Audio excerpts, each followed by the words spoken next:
I'm Keith Morrison. I've been a correspondent for Dateline NBC for 25 years. And in that time, I've never seen a story quite like this before.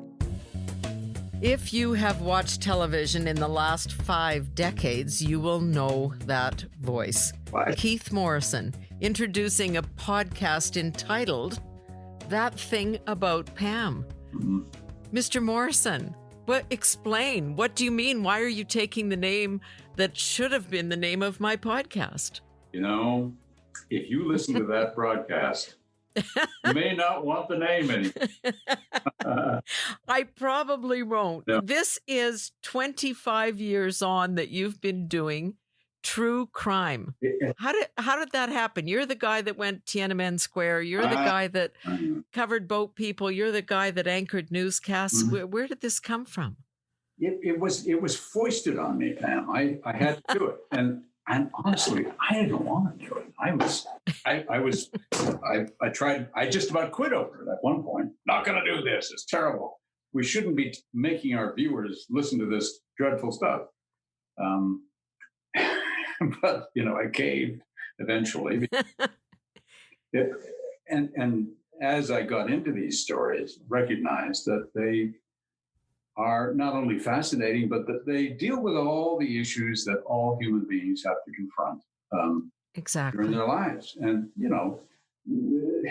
the most extreme of them are the ones that play a starring role in our stories, but all the other ones, the supporting role issues that people deal with, are a part of these things too. And that's what I find so fascinating. But what is our fascination with this? I mean, huge ratings for 25 years, and it's not just gruesome stuff. I mean, that's there, but there's something more. Are we living vicariously? I don't know. We want emotional impact. What's your sense? I've heard tons of theories about this, and any one of them could possibly be the case. It's a worldwide phenomenon. It may just be that it feels like the world is a much more chaotic place than it felt like it was before, and maybe that's because social media is around to help us make it feel chaotic, or maybe that's because some of the people in positions of authority are behaving that way. I don't know, but people. Yeah. Maybe people need to know what the extremes of human behavior are, almost as a method of self-protection, like we have to survive. I agree with that. Yeah. I think we even do that in political reporting and everything else, that if you say, this is where we could end up, this is how bad it could be. Yeah. It sometimes shocks people, whether we're looking at pictures of forest fires or war or whatever it may be. Yep, I agree. So likely, but also, as a colleague of mine says, it's not about the murder, it's about the marriage. Yeah. And because there's always a backstory to these things, and there always are pathologies that we all deal with in one way or another, to some small degree or larger one, and they contribute to whatever it is happens. And so as you sort of go back through a person's life to see what preceded these events, you get to dig in places where you probably otherwise never would. You get to sit and talk with people as if you were some sort of therapist or something, and they, in front of television cameras and with the knowledge it'll be watched by millions of people, will open up and tell you their very personal stories. And that requires some pretty serious, genuine empathy on your part to give them that comfort zone. Well, yes, because they put themselves in an extremely vulnerable position. To talk to a guy from the television station. And, some people they want to have that sort of notoriety, but usually it's because people are trying to deal with it themselves, and they find the process somewhat cathartic, and they are trying to let the whole world know that what happened was something important, not just to them, but that it should be considered important, that the person they lost should be important, that how it happened should be not allowed to happen again, or some such thing.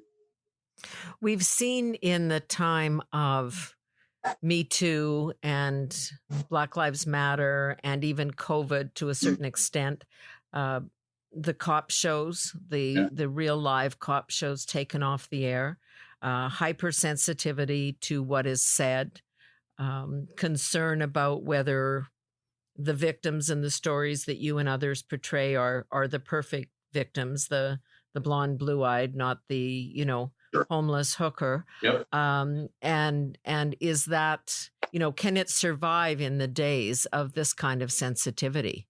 Well, it probably can. I mean, I could. If it didn't, Pam, I would not be mourning. I mean, if we got over this fascination with crime, it wouldn't be a problem for me. But but I don't think we will, because whatever those driving forces are still there. And it was quite a reasonable allegation that we were too concerned with the Little Red Riding Hood story kind of characters, and that we, if she was young and blonde and pretty, she had a place on our program. And those of us who worked on the program had struggled pretty hard to make sure that wasn't too much, that we try to keep that down as much as we could.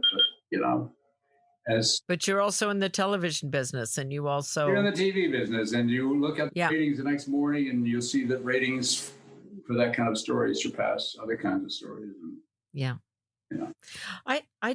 I want to come back and talk about your times in Canada too. The boy from Lloydminster, you ended up in LA and more than once, but the last time you've been there for quite a long time. So you've practiced journalism on both sides of the border. You've raised children on both sides of the border. You have lived and loved on both sides of the border. Yep.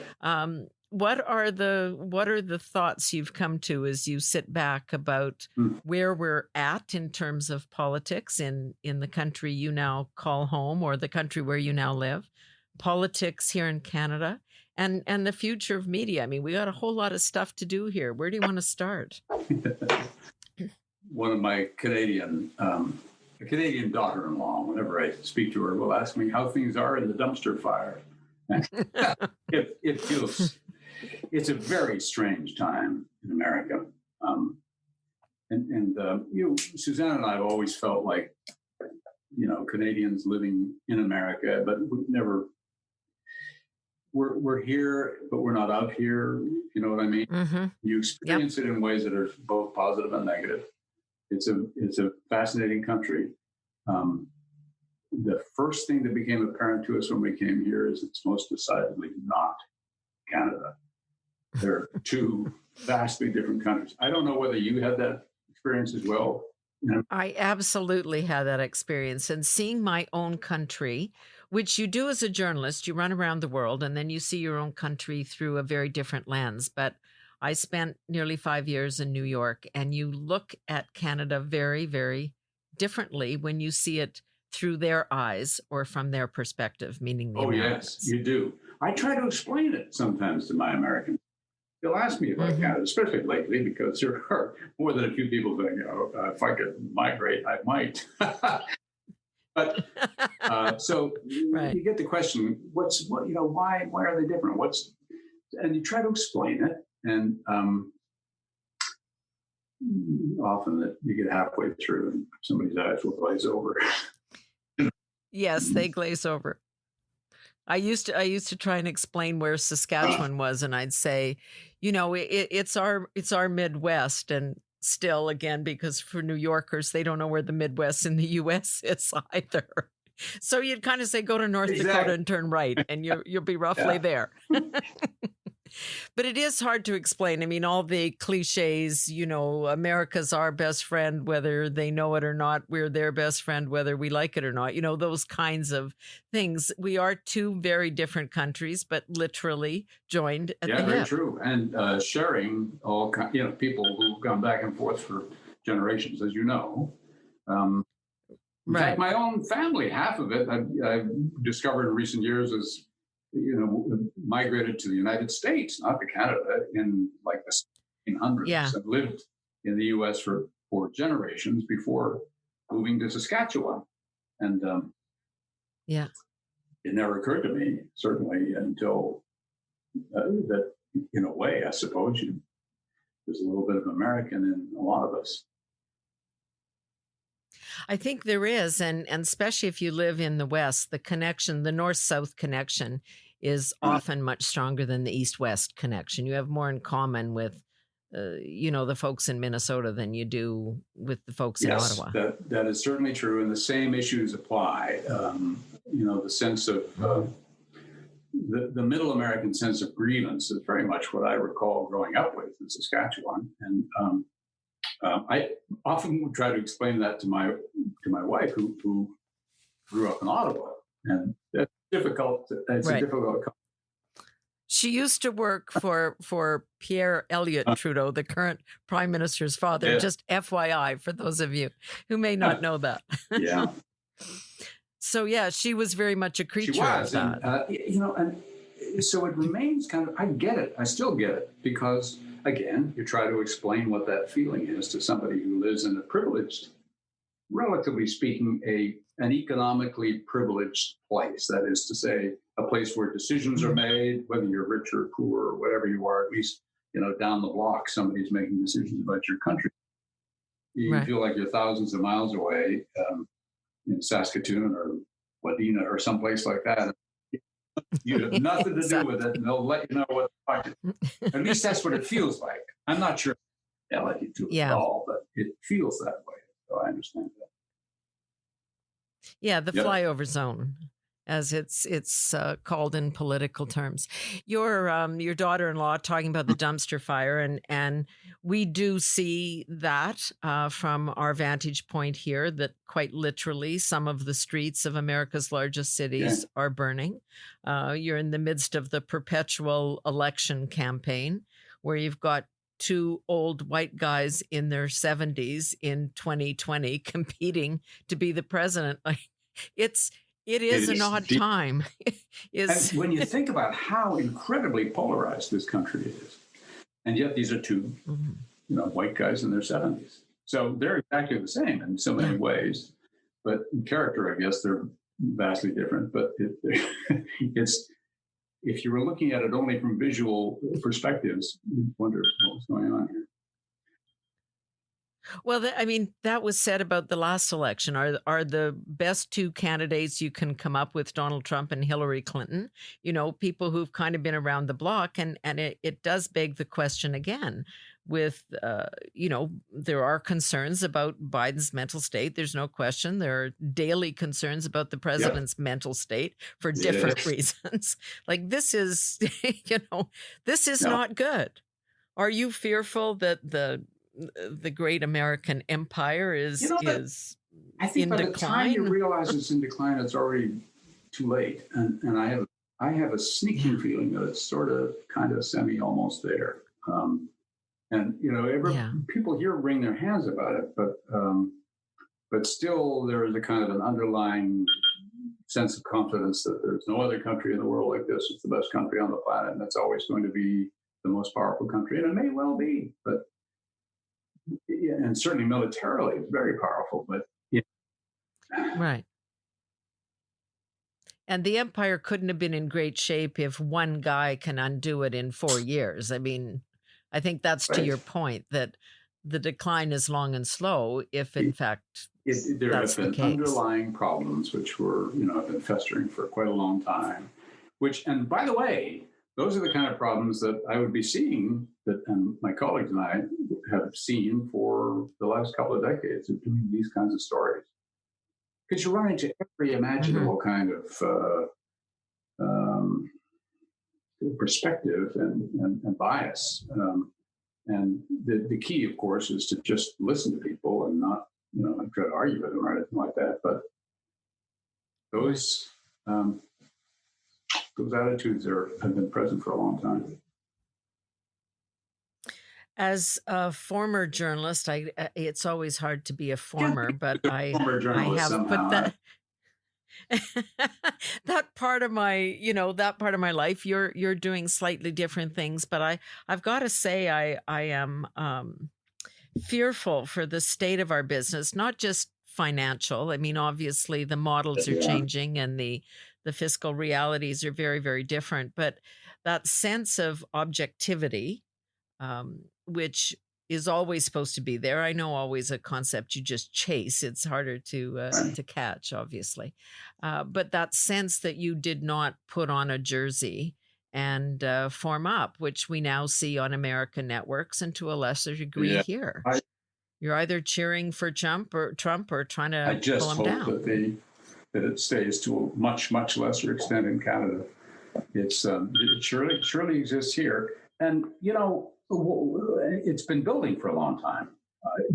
Going back to the early talk shows that became so popular on the radio, especially in the places where people didn't pay too much attention to it, some of those Midwestern places. And people would listen to Rush Limbaugh as much as they possibly could, and to the other people who came on the radio who were starting the Great Divide. And then when Fox came along, we saw what he was doing. It was pretty obvious what their agenda was. But I think the light bulb that went on in the minds of other television producers was, holy cow, this makes money. It makes lots. Yeah, that works. So now you've got MSNBC and stuff, and nobody knows who to believe anymore. And then you add social media to the mix, and it's a poison brew, man. So true crime doesn't look that bad, is what you're saying. Having resisted that might be the other reason it sells, is because it just seems simple and direct, and you can explain, you know. Yes. Yeah. Bad guys, bad people. We're here, maybe not so much. Well, that's the thing. In the end, it is kind of, here's the bad guy. He's going to get caught. He's going to jail.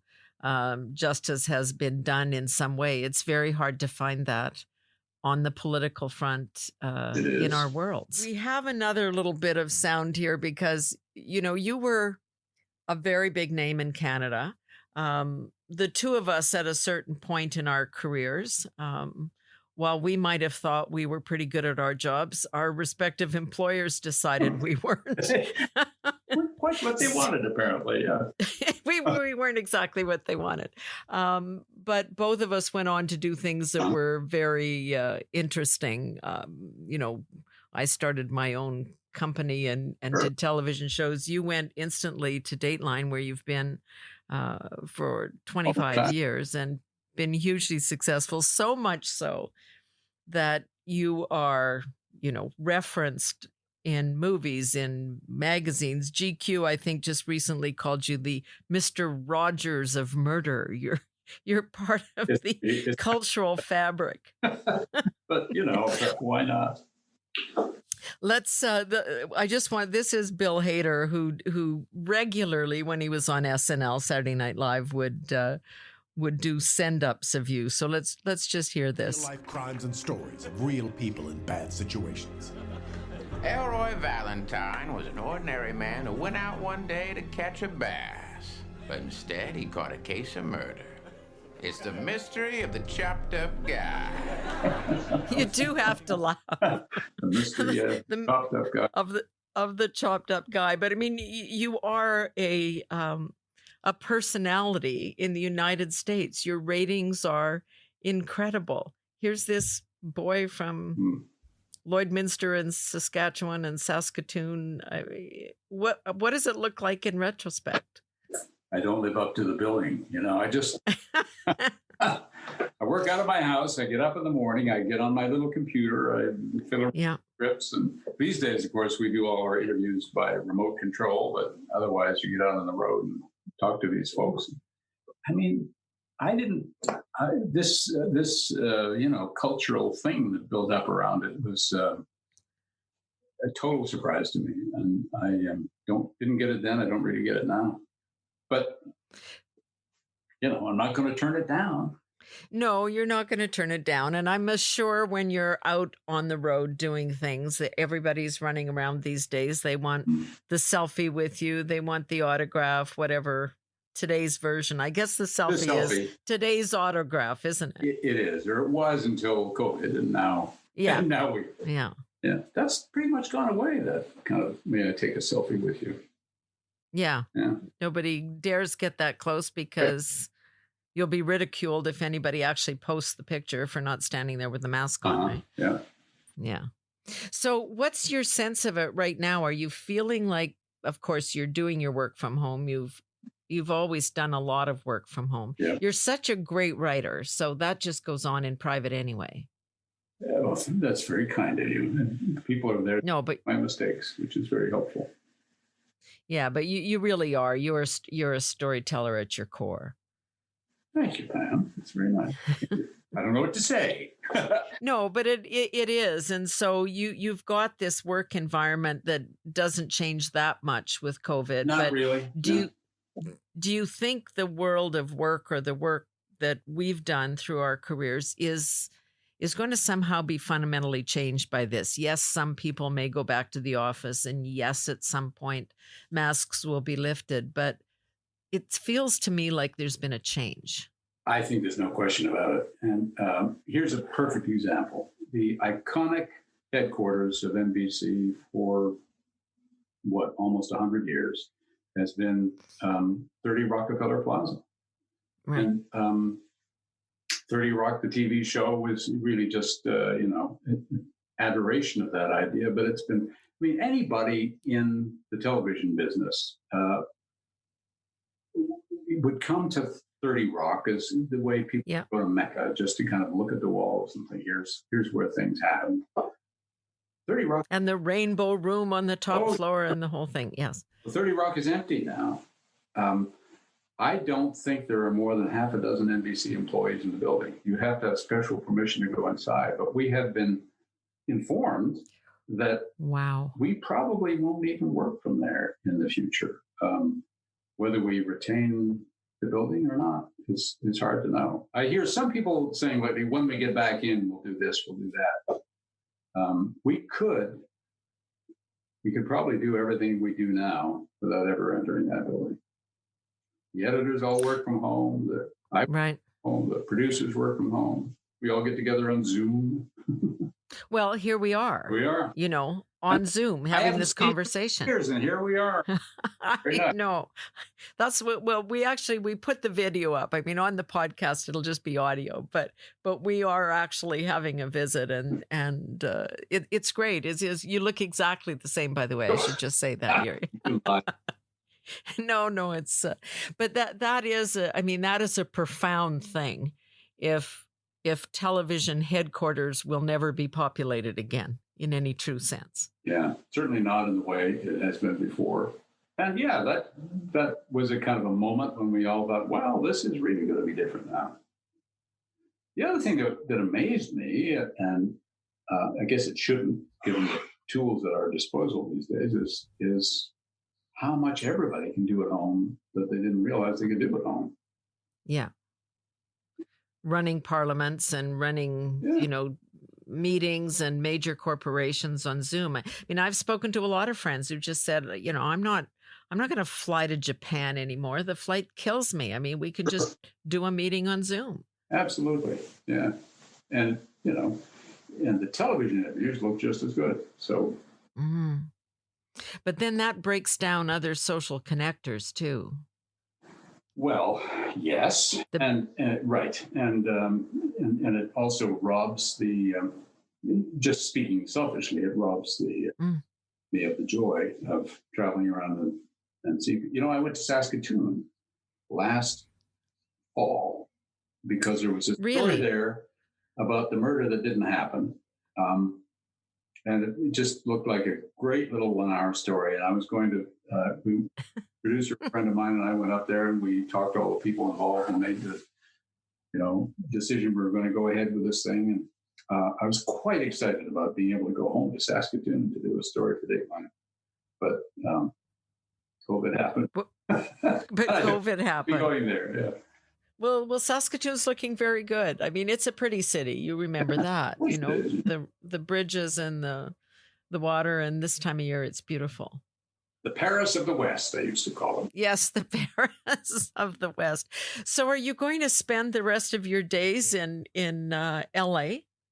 We, I don't, rarely does a day go by where Suzanne and I don't sit and say, so we got to get going. We have to get someplace north of the border ASAP. Because we've been intending to do this for years, but just years go by and you don't do it. So, but we miss it tremendously. And, whenever we're north of the border, we get that longing to be home again. And you've got some family north, and your stepson, Matthew, is he still in LA? He's still in LA, yes. Yeah. I've got a couple of kids who live in the Toronto area and grandchildren there. And right. A couple more who are kind of, look like they're being sucked up northward pretty soon too. Yeah. So I guess it is migration seems to be sort of semi underway. Yeah. It'll only take you another 25 years. That's right. Yeah. Honestly, it is just, no. Just, you come on up. And I always wanted to spend more time in New York. That was my spiritual home in some other life. But, when you see the degradation of the cities, it's sad. It really is. Yeah. To coin a phrase. What is not sad is talking to you. This has just been great. But so many things, the people that, if they knew about, the son of a preacher man, the son of a United Church minister who way back at age 20, your dad sent you out to comfort a recent widow. Well, I was supposed to be a student minister. In fact, I was for that summer. Yeah. And my dad, the sweetest man on the planet, knew that I really I wasn't amounting to much at that stage. So he tried to give me a little hand by, allowing me to get into this program of student ministerhood. And I went to Regina Beach and Disley, those two little towns north of Regina. Yeah. And did the Sunday services over the course of the summer, got to know the people. But I remember once there was a funeral for an elderly farmer who had lived in that community all his life, and his widow who had been there all her life. And I found myself actually sort of being the one who had to be there for her, was there for her in the situation where she was kind of using me as somebody to talk to. And it was like at that moment, and it was an otherworldly experience. Like, she shouldn't be doing this. I shouldn't be doing this. I don't know what I'm doing here. Yeah. and you feel all the empathy in the world, but I was a kid and not a very astute one. But ironically, you've ended up doing that much of your career. Yep, a lot of the time. Oh, I love you. Honestly, it's great to talk to you, Keith. Well, you too. We'll stay in touch. Say hi to Suzanne, and we'll talk again when we're not on Zoom. Yeah. Now, what do you do in the Senate? How do you can't get up there? Well, that's the problem. Make a speech. That's sort of where this podcast came from, in a way, which is we were thinking about it before, but then when COVID hit, your job as a senator is to represent the people of your province. So we started doing this podcast to say, here are some amazing people in Saskatchewan who do really interesting things. They're all over the world. They're everywhere. They're solving problems. They're thinking big thoughts. They're being famous. Like, why not showcase this? This is sort of my new definition of the Senate, which is a podcast. You can have, I think it is. Proof of that old saying. I think you can go anywhere in the world and always run into somebody from Saskatoon. Absolutely. That is actually really true. Yeah. It's totally true. So that's why we're doing it. And I'm thrilled that you agreed to be here. It's wonderful. It's been a delight. Thank you. Okay. We'll talk soon, Keith. Yeah. Take good care. Bye, Pam. Bye-bye.